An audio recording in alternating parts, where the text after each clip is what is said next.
Did you know that walking might not be the best exercise to protect your heart after 65? Many cardiologists are warning, for those experiencing leg pain, swelling, tingling, or frequent fatigue, walking alone may be ineffective and even harmful. But the good news is that there are 4 simple and safe movements backed by experts that you can do without leaving your chair. And they help activate circulation, strengthen the heart, and restore energy to the body. If you feel like your body is slowing down or walking isn't as easy as it used to be, stay with me.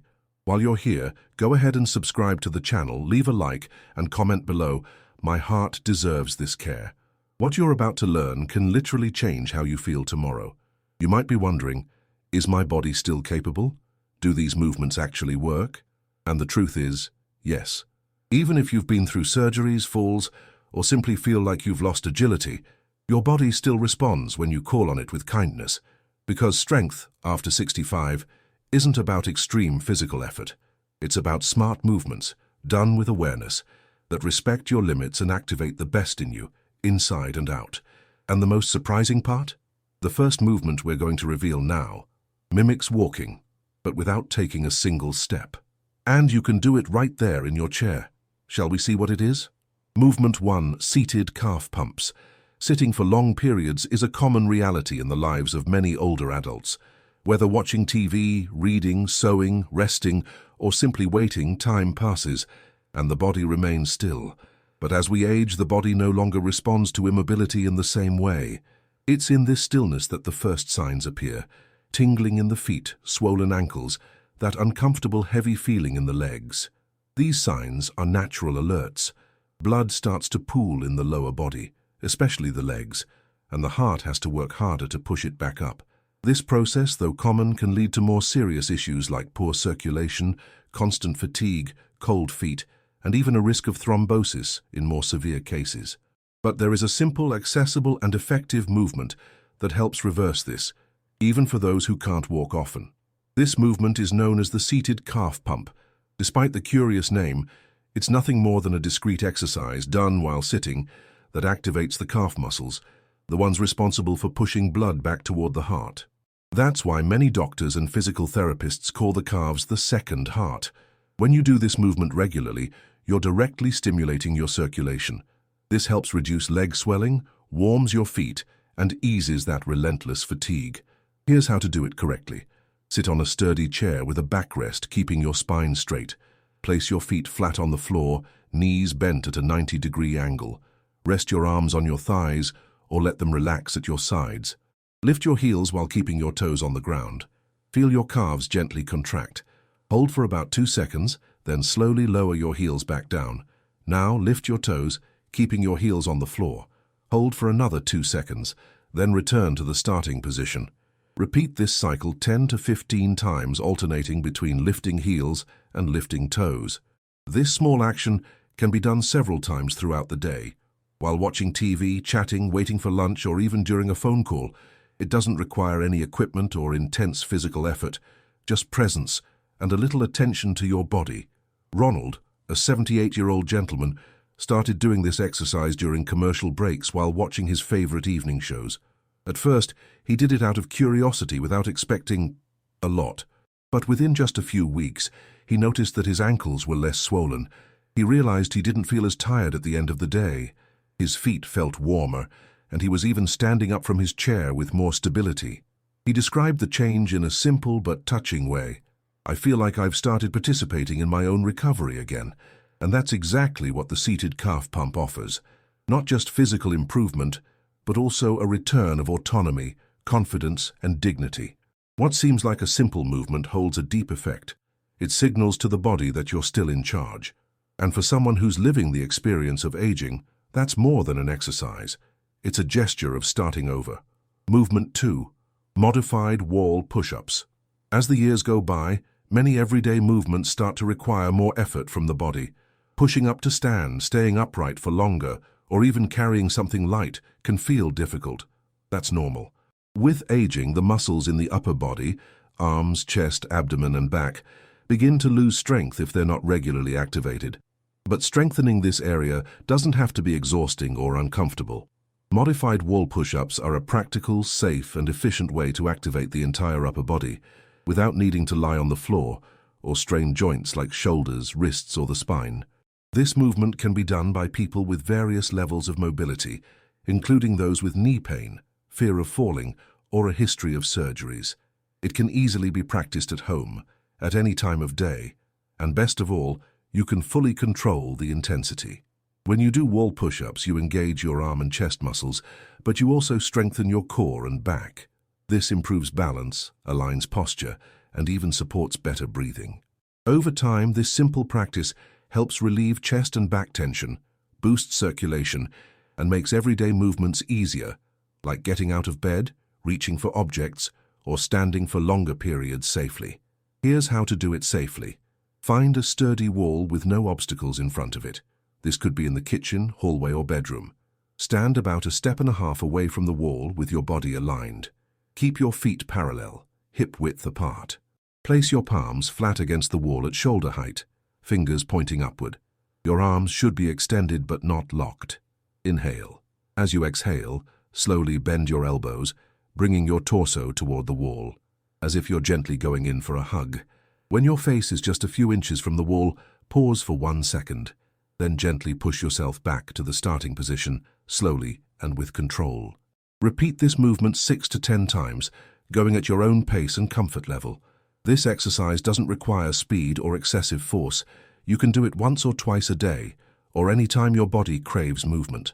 What matters most is consistency and breathing fluidly throughout. Margaret, an 82-year-old woman, started with 5 wall push-ups a day, using the corner of her kitchen right after waking up. At first, her arms trembled and her body hesitated, but she stuck with it. 2 weeks later, she noticed something unexpected. Her breathing felt lighter and she felt more stable walking around her home. She said simply, "I thought it was just tiredness, but it was my body asking for a little movement. It was just waiting for me." Modified wall push-ups go beyond muscle strength. They're a way of reconnecting with your own body, a reminder that even with time, the structure is still there, ready to support all that you still want to live, with strength and grace. Little by little, this exercise becomes a ritual, a gesture that marks the start of the day or a pause between tasks, a brief but powerful moment of presence with the body that carries your story. Movement 3. Seated leg raises. As we age, it's common to feel heavier legs, cold feet, and swollen ankles, especially after sitting for long periods. Blood circulation slows down, and blood struggles to return from the lower extremities back to the heart. These signs shouldn't be ignored.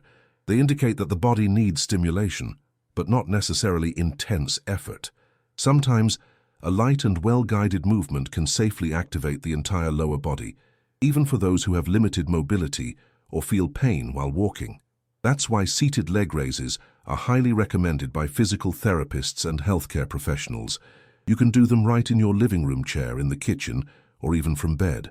They help strengthen your thigh, hip, and calf muscles, activating circulation and restoring vitality to your legs. This simple exercise doesn't require any special equipment and can be done even by those with physical limitations, as long as proper posture and pace are respected. Here's how to do it correctly. Sit in a sturdy chair with a backrest, preferably with your feet flat on the floor. Keep your spine straight, shoulders relaxed, and knees bent at a 90-degree angle. Rest your hands on your thighs, or lightly grip the arms of the chair. Inhale. As you exhale, slowly raise your right leg, extending it forward with the foot slightly above the ground. Hold for 3 to 5 seconds, keeping your muscles firm, but not strained. Lower your leg slowly, and return to the starting position. Repeat the same movement with your left leg. Alternate legs rhythmically, doing 10 repetitions per side, or according to your ability. During the movement, keep your breathing light and steady. What matters isn't how high your leg goes, but the consistency and control of the motion. This leg lift activates the deep muscles of the legs, improves blood flow, and reduces swelling. With regular practice, the exercise also helps stabilize the knees, improve walking steadiness, and prevent falls, promoting more daily safety. George, age 79, began doing this exercise during commercial breaks on TV. He felt like his legs were getting weaker, and he was losing balance easily. After a few weeks, he noticed it took less effort to stand up, and his feet didn't feel as cold at night. In his words, I thought my strength was gone, but now I see it was just quiet, waiting for me to call it back. This type of movement is more than just physical. It's symbolic and like taking a step toward independence, even without leaving your chair. It shows that the body still responds when treated with care and consistency. And the most beautiful part is that each repetition carries a choice. The choice to keep moving, to respect your body's timing, and to say, through small gestures, that vitality still lives within. It's not about running or pushing hard. It's about gradually restoring confidence in your own legs, and with that walking more firmly, both physically and emotionally. Movement 4. Hand strength, squeeze and release. The hands are often among the first parts of the body to feel the effects of aging. Strength gradually fades, movements become slower, and tasks like opening jars, holding utensils, or picking up a bag become more challenging.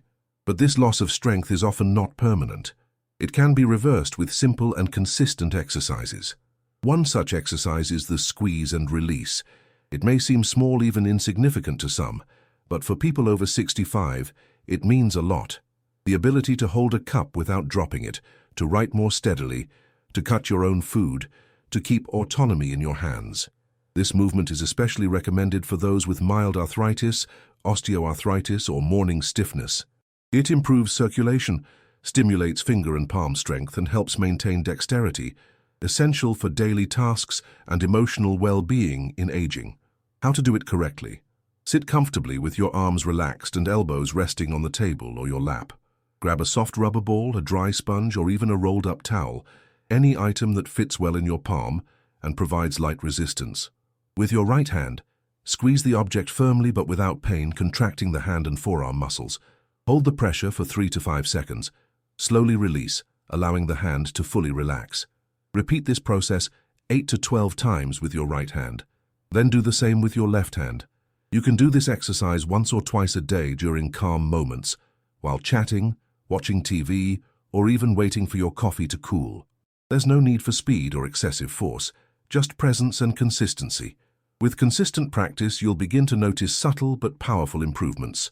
Less stiffness in the morning, a steadier grip on objects, relief in tense joints, and even a boost in emotional confidence, because your hands start to obey your commands more easily. Maria Helena, age 84, began doing this exercise after noticing she frequently dropped things and avoided cooking for fear of burning herself. At first, she used a clean kitchen sponge to squeeze, gently. Today, months later, she can open small jars on her own, has gone back to embroidery, and no longer feels that invisible weakness in her hands. She shared emotionally, "I squeezed that little sponge so many times that without realizing it, I squeezed my courage back into me." That's the true power of the squeeze and release exercise. It's not just about strengthening muscles. It's about reconnecting with what you hold, what you touch, what you create with your own hands. And when the hands start responding again, something inside rises too. Because holding firmly is more than a physical action. It's an act of belonging, of remaining in the world with presence, skill, and dignity. Even if it's with a simple foam ball, over time, many things change. The body no longer responds the same way. Steps become shorter, movements slower, and some simple tasks require more attention than before. But even so, or maybe because of that, each small movement begins to take on a new meaning. A meaning that goes beyond the physical. A simple leg lift, a light arm stretch, or a hand squeeze may seem minor to someone who doesn't feel it. But for someone living in an aging body, it means a lot. It's a choice. It's courage. Every time you move your body with intention, even a small gesture from your chair, you're telling yourself, "I'm still here. I still care. I'm still capable of taking care of myself." And that's powerful. Because the truth is, as we age, the world starts to look at us differently. People rush past. Advice becomes vague. And there's not always someone nearby saying, "Take it slow, but don't stop." That's why these movements are so important. They return the rhythm of care back into your own hands. They don't require intense effort or equipment, just a present body, however it may be. And when done every day, even for just a few minutes, they do more than activate muscles or improve circulation. They restore confidence, they reignite dignity, and they remind you that your time, your routine, your body still hold great value. Taking care of yourself at 70, 80, or 90 is not vanity. It's resilience. It's self-love. It's the wisdom you've gained, now expressed as gentle care. You don't need to do everything, or do things the way you used to. You only need to repeat what you can, each day, with patience. One gesture at a time, at a pace that honors your timing, because the body feels, and it responds, even if slower, even in pain. Still, it responds, when treated with respect. These movements are like small, silent declarations. They say, I still move for myself. They say, my body is still my ally. They say, I'm still here, and that is enough. During this journey, you've learned 4 simple movements. Movements that require no strength, no rush, no youth. Movements that respect the timing of the body, a body that has lived so much, supported so much, and still deserves care. Because aging does not diminish the body's worth. It simply invites a new way of listening, a quieter, gentler, wiser listening. And it's in that listening where the gestures you practice today live, sitting with presence, lifting your heels with awareness, leaning with respect, squeezing your hands with intention. Each of these small actions carries a powerful message. I'm still here, and I can still move for myself. So often the world forgets to value slowness. It forgets there is strength in gentle steps, that there is courage in repeating the basics every day without giving up. But you know, you feel it, because you've come this far. To someone watching from the outside it may seem small, but anyone who's living aging from the inside knows, sitting and standing with independence is already a victory. Stretching your arms without pain is already a relief. Feeling the blood warm your feet even just a little is already a sign that your body still responds. And that matters. It matters because it shows you still have a choice. You still have space to care for yourself, in your own time with what's within your reach. It's not about going back to who you were before. It's about discovering a new way to keep being yourself. Now, with everything you've learned, each repetition you do from now on isn't just exercise. It's a vote of confidence. It's a daily reminder that your body, even as it ages, is still your ally. Maybe no one sees it. Maybe no one says it, but every small movement you repeat with intention is an act of self-love. And that quiet love, repeated consistently, is what sustains true vitality. So keep going, with gentleness, with care, with patience.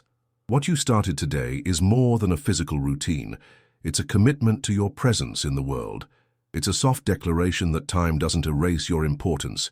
You're still here, with history, with dignity, with body, with soul, and that is enough.